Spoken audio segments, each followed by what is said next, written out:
Federal regulators made it official. Vineyard Wind will be the first large-scale offshore wind energy project in the United States. This project will generate enough electricity for about 400,000 homes.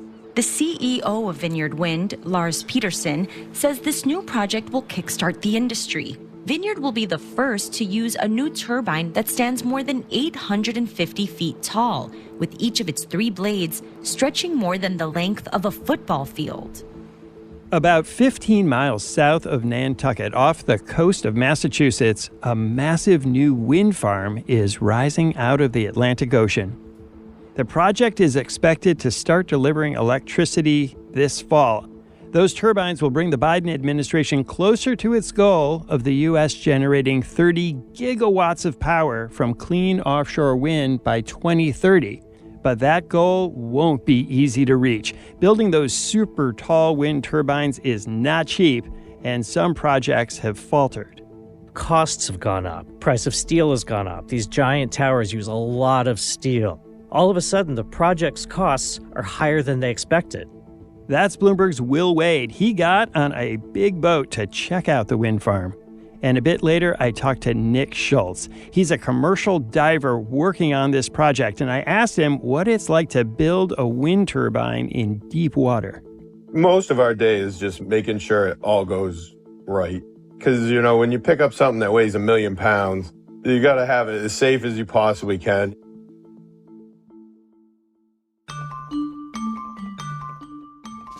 I'm Wes Kosova. Today on The Big Take, the answer, my friend, is blowing it. Well,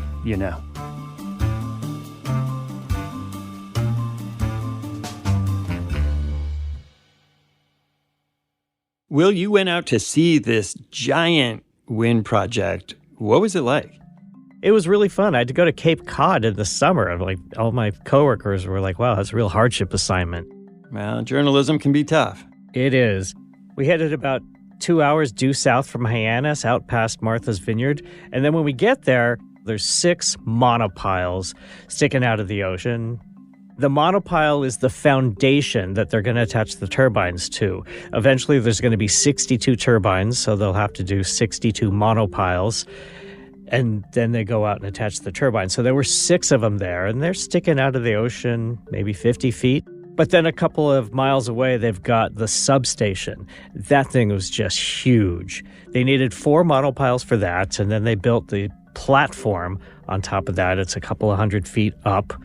And then the substation, and when you're in the ocean, it's hard to see scale. So this thing is literally almost as big as a football field, just sitting on a platform in the middle of the ocean.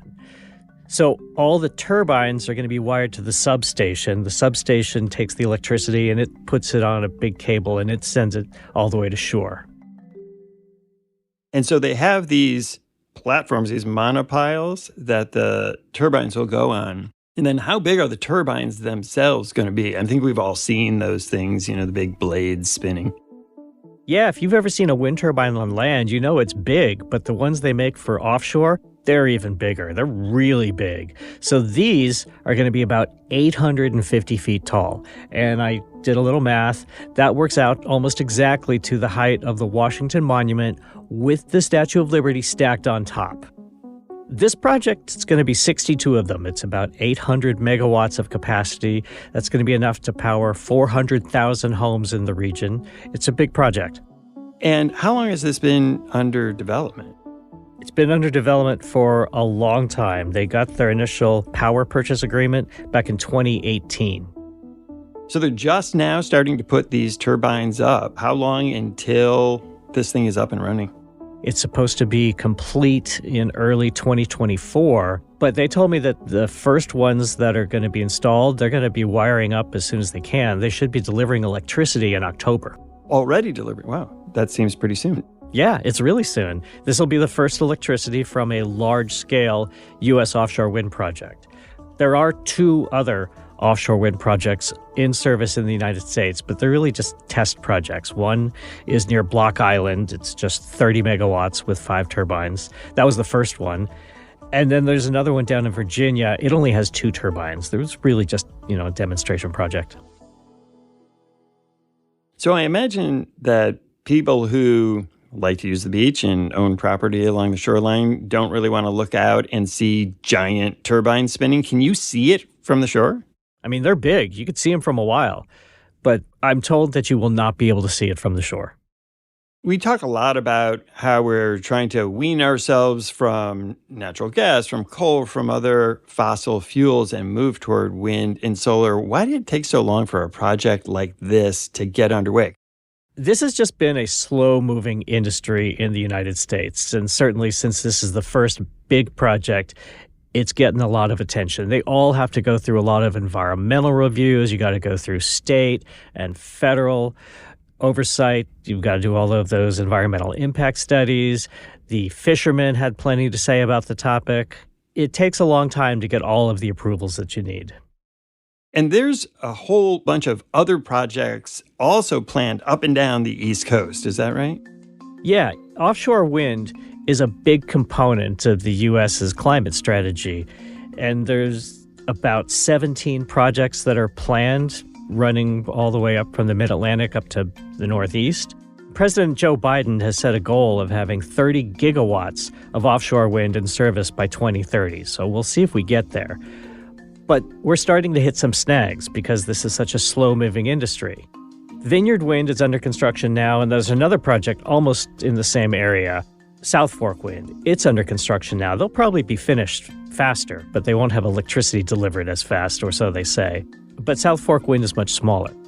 But after that, nothing else is under construction, and instead, we've seen several projects trying to get out of their agreements, trying to cancel some of their contracts, trying to renegotiate their contracts. So here's the problem.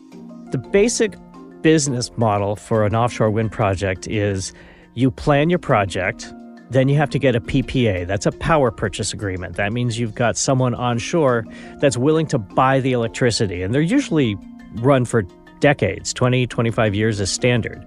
So you have a utility usually that says, we'll buy your electricity at this price for this length of time. As a developer, once you have that, you're good to go. You take that to the bank, and the bank says, this company we trust is promising to give you money. We'll loan you money. Now you've got the bank promising to loan you money. You can take that to your suppliers and say, we would like to buy 100 wind turbines, and the bank is promising to loan us the money. And the suppliers say, all right, we're all good to go. That's how it's supposed to work. What's happened here is these projects take a long time. So Vineyard Wind got its PPA in 2018. It lined up its bank, its financing, it lined up its supply deals. It's good to go. Other projects that got their PPAs later, they're encountering big problems with inflation. So they got their PPAs. They started to line up their financing. When they went to line up supply deals, costs have gone up in the past 12, 18 months. Price of steel has gone up. These giant towers use a lot of steel. The supply chain has gotten all bogged down. It takes longer to get there. Components that go into all the gears and the electronics, those costs have gone up. All of a sudden, the project's costs are higher than they expected. And the developers are crunching the numbers and go like, wait a minute. We promised to deliver electricity at this price. We can't deliver it at that price. Our costs have gone up. Now they're stuck. So we've seen a lot of projects that have gone back to the utilities, back to the states, and they're saying, we have a little problem here. We can't deliver the electricity that we promised to deliver, not at that price. Can we get out of that deal? And they're not getting a lot of sympathy at all. The utilities, the states are going, no, you promised us that power. We want that power. So, for example, Avangrid, the developer of Vineyard Wind, has another project right in the same area. It's even bigger. It's called Commonwealth Wind. It's going to be 1.2 gigawatts, so that's about 50% bigger. The Commonwealth Wind project agreed to pay a penalty to get out of that contract because it can't make money. They're going to try and rebid in a January auction and see if they can get a higher PPA. We'll see how that works for them. When you went to them and asked them about it, what did they have to say? They said that they're hoping to find a way forward with their projects. After the break, the challenges of building more huge wind projects like this.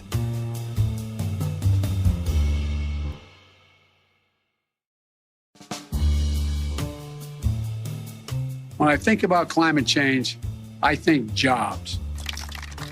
Almost 100 wind turbines going up off the coast of Massachusetts, Rhode Island.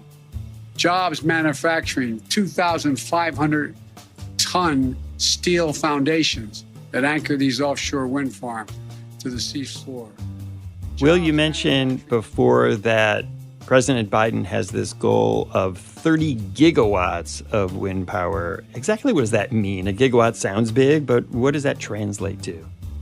Well, it is big. It's a lot of power.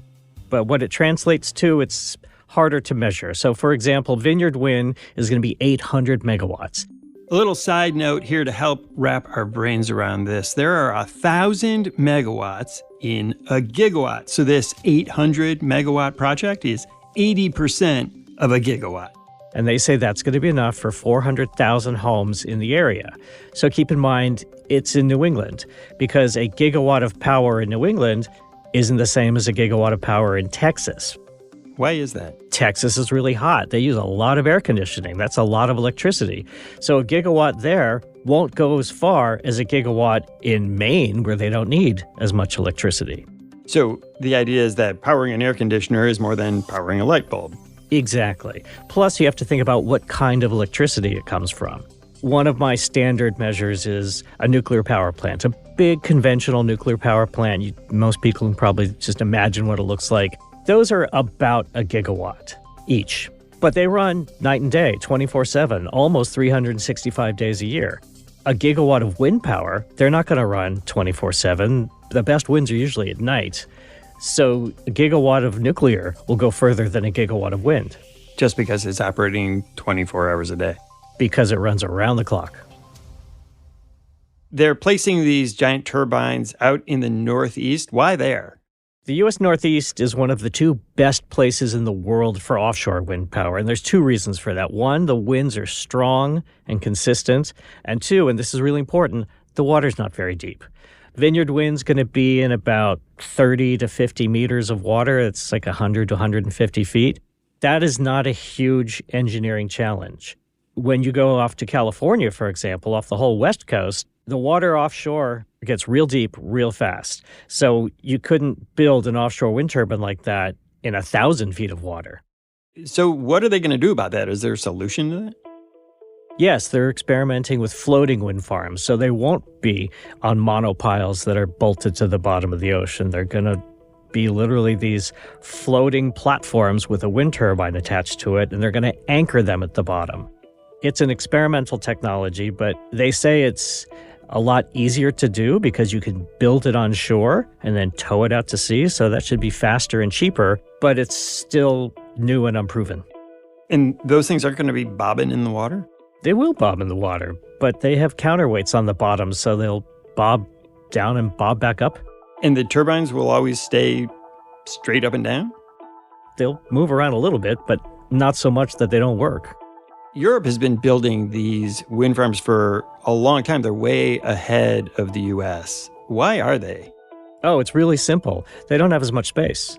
Europe's not as big as the United States. If you drive across the country, you're going to see so much wind farms out in the middle of the country in Iowa, Nebraska. They've got tons of space, and it's really windy there. Europe is much, especially Western Europe, it's much more dense. They don't have as much space. They had to go offshore. There's another reason why offshore wind in the U.S., especially on the East Coast, is a good idea. It's close to where the people are. All those wind farms in Iowa, very far from New York City, where there's so many people that need electricity. And so then you have to run all those lines further? Yeah, we need thousands of miles of transmission lines in this country. It's actually a huge problem for the renewable energy transition. Are there any precautions they have to take? They're building these things in the ocean. There's a lot of wildlife all around them. Well, they're really concerned about whales. They don't want the construction to disrupt the whales. Everybody loves the whales. I'm out on the boat, and it's really beautiful, and I was thinking, wow, I hope we get to see some whales. And the people at the project were like, I hope we don't see whales. If we see whales, we have to stop work. So actually they have to pause the project if they see whales. Yeah, no construction allowed when there's whales in the area. So how much is this big project going to cost? Vineyard Wind, that's about $4 billion. And that substation was like almost a quarter of it. That was like $900 million for that. Will, you mentioned that there are a lot of other projects in the works up and down the East Coast. What about in those big open spaces in the middle of the country? Are we going to start to see more and more wind farms across America? Oh, yeah. Yeah, there's still plenty of wind farms under development all across the country. Wind and solar. Solar takes up a lot of space, too. They're all key components of the green energy transition that the U.S. is trying to pursue. They're even planning one in the Great Lakes, icebreaker wind in Lake Erie near Cleveland. And how long do they think it'll take for Joe Biden's goal of 30 gigawatts of wind power to be real? Well, the target's 2030. We'll see if we get there. In terms of the projects that are delayed right now, I don't think that they're going to be killed. I think there's enough desire. I think there's enough interest from the governments and from state governments in having this clean energy. I think they're going to find a way forward, but it's going to take some time to work through this. Will, thanks so much for coming on the show. Happy to be here. When we come back, what it's like to go to work on the ocean floor.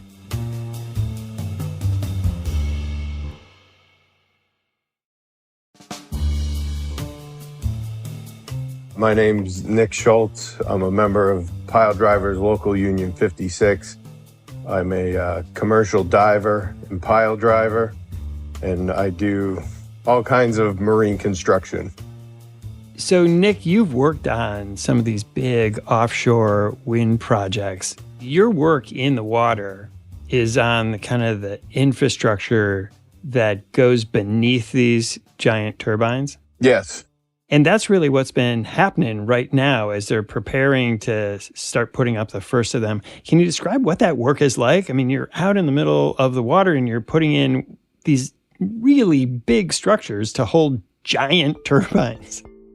Yeah, the foundations themselves, that's our kind of work. What we do here at the Pile Drivers, we do the big monopiles, and those are enormous. They're like 30 feet around and 4-inch thick steel, and it takes them like almost a whole day to get one in.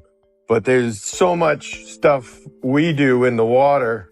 Recently, I started doing what's called a big bubble curtain.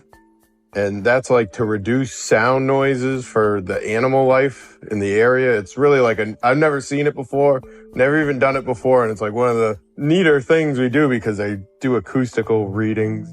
So a bubble curtain, what exactly is that? It's a giant hose that they lay around the perimeter of the pile they're driving, and they pump a large amount of air through it, and it creates a continuous wall of air bubbles to the surface, and it reduces the noise from the driving of the pile because it starts off at like 160 decibels, and with the bubble curtain, they can get it down closer to under 100. And that's when they're trying to put down the foundation by basically just pounding it into the ocean floor? They use a massive hammer that generates close to 2 million pounds of force with each blow. They're trying to reduce the sound to protect the wildlife in the area. And that's what they're using to stabilize these giant platforms. Yeah, that's the initial foundation that these sit on. They're massive, and they go into the ground probably 120 feet, 150 feet. What are they there for? Like, why are they trying to reduce the sound? In water, sound travels like 4.5 times faster than in air. And when the sound hits the air bubbles, it slows it down. So they usually put 1 or 2 of these curtains around to lessen the sound for in case there's any animals or wildlife in the area, it doesn't damage anything. I mean, they have a pretty strict protocol they run where we're not allowed to work at all if they're within a certain perimeter. If they spot a whale, like all work is stopped till the whale leaves the area for at least an hour or more before they let you continue working. Does that happen a lot? Yeah, some days it's really frustrating because you get it all set up to go and then you can't do anything for half the day. Can you describe what it's like to put one of these giant piles down? The one ship on Vineyard Wind 1 is the Orion. It's like 900 feet long. It has a massive crane. They put one of these big piles into like a cradle. They stand it up with this giant cradle, and then they set it on the seabed and they let it settle out. And then they swing the crane over and they put their giant hammer that then smashes it into the ground. So once you have those piles down, then what happens? They have to put a cage in that has sacrificial anodes to keep it from rotting. Most people like me have no idea what a sacrificial anode is. What is that? They attach something that's like aluminum, gives up, it rots away faster than the steel will, so the aluminum goes away before the steel does. So it protects that part of it, so it keeps it from rusting and rotting. The aluminum will disappear before the steel disappears. And then they put a transition piece on, which is 87 to 90 feet tall, and that's the piece that gets it up to like a working platform. And then there's another section that goes up in the air that the turbine sits on. That's another like 200 feet tall. And then the turbine sits on top of that. And then they put the blades on after. There's a lot to it. And what's this work like? Like when you're doing it, can you describe just what it's like to work in that environment? I imagine it's pretty unusual. Like most people's jobs are way different than this job. Yeah. I mean, honestly, the hardest part is being away from everybody, because you go to work for 4 to 10 weeks and just not being home to do your normal things. Or, like I have a wife and kids. I have a single mother at home while I'm out working. That's probably the hardest part. I imagine a large part of your job just must be troubleshooting. What sorts of stuff can go wrong? Like most of our day is just making sure it all goes right. Because, when you pick up something that weighs 1 million pounds, you got to have it as safe as you possibly can. You got to look at everything a couple times. It's not like, I drop a 2x4 building a shed. I might, bruise my toe. You drop something this big, I don't want to know what happens. Well, imagine you must have some pretty strict safety protocols. We do. We go through 180 hours of training on top of the training we already have. We do a lot of... And what is that training? What do you have to do? Like, what's an example of the sort of safety training you have to do? We do like a sea survival training that the Global Wind Organization puts on. A 40-hour rigging course, another 24-hour rigging course. We got to be CPR, do the helicopter egress training, which is people find fascinating because they turn a helicopter upside down with us in it and drop it in the water, and we have to escape it as part of the training. They ditch a helicopter in the ocean and you have to get out of it? They have like a training center that they have like a car body of the helicopter that they do in a pool, and safety divers, but they do teach you how, if your helicopter crashes, how to get out of it. Because that's how you get to and from the site? Yeah, at times we have to fly in and out. Whether, like, if the ship can't make port and they have to do crew change, they'll change us out via helicopter. You said that you spend, weeks away. How long do you get off after you complete a shift? Some of the boats are on 6 weeks on, 6 weeks off. Some of them are 4 weeks on, 4 weeks off, but it's all subject to change on schedule. Like sometimes it's give or take, but that's generally like your regular rotation. We work 12 hours a day, sometimes longer, every day. There's no real days off. There's always something to do. You talked a bit about the safety training, but how do you learn how to do this work? Did you have to go to school for this? Through my union, we have an apprenticeship program. There's a few of our members that haven't gone, but almost all of them have gone to it. It's a 4-year training period. I also went to dive school. I'm a certified commercial diver. That took me like 6 months also. So I probably spent 4 or 5 years training myself on top of all of our upgrades and whatnot we get on top of it for specific projects like the wind farms. Do you use diving in your work? Yes, we have to do some work underwater, some underwater excavating. What's that like? The first time I did it, it was a little scary because I was brand new. Probably like 10, 12 years ago, that's what I started doing was submarine cable work. When you go into the water now, are you still a little bit? Oh, now? No, I'm pretty confident. But when I was new, you go 20, 30, 100 feet under the surface of the water, and it's a little nerve-wracking to begin with. Yeah, I imagine. How'd you decide to get into this work? When I was younger, I worked as a driller for a little while, and I had met some commercial divers. When the housing crash around 2008 started, I was having trouble finding decent employment there for a year or two. And I remember the divers telling me that they made pretty good money all the time. And I was like, well, there's water everywhere and old bridges around this country. I'm sure that'll keep me employed for a long time. And then once I got doing it, it was the variety of jobs I probably have 7 jobs I do. What's the best part of your job? I like what I do. It's big, it's neat. Not a lot of people get to do it. It's always an adventure. Nick, I really enjoyed talking to you. Thanks for taking the time. Okay, thank you. Thanks for listening to us here at The Big Take. It's a daily podcast from Bloomberg and iHeartRadio.